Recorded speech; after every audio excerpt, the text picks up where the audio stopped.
আযীম। নামাজের পরে এই তাসবিহগুলো পড়ার দরকার আছে না নাই? 33 বার সুবহানাল্লাহ, 33 বার আলহামদুলিল্লাহ, 34 বার আল্লাহু আকবার পড়েন তো?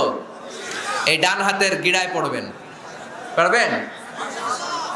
আব্দুল্লাহ ইবনে আমর ইবনে আল-আস বলেছেন, রাআইতু রাসূলুল্লাহি সাল্লাল্লাহু আলাইহি ওয়াসাল্লাম ইয়াকিদু আত-তাসবিহ বিয়ামিনিহি। আমি দেখেছি আল্লাহ রাসূল সাল্লাল্লাহু আলাইহি ওয়াসাল্লামকে ডান হাতের গিরায় তাসবিহ পড়তে। কোন সুবহানাল্লাহ। আর জিকির করবেন ভদ্রভাবে। উযকুর রাব্বাকা ফি নাফসিকা তাদাররুআ ওয়া খীফাতা ওয়া দুনাল জাহরি মিনাল কওল। জিকির করার পদ্ধতি নাম্বার 1, মনে মনে নীরবে নিঃশব্দে আওয়াজ করে লাফালাফি করে জিকির করা যাবে না। কেউ যদি লাফালাফি করে জিকির করে বুঝাবেন, ভাই নিজেকে সংবরণ করো। লাফালাফি করে জিকির বিশ্বনবী করে নাই, চিল্লায় বলেন ঠিক কিনা? লাফালাফি করে জিকির সাহাবারা করে নাই, চিল্লায় বলেন ঠিক কিনা? ধীরে সুস্থে সাহাবারা আল্লাহ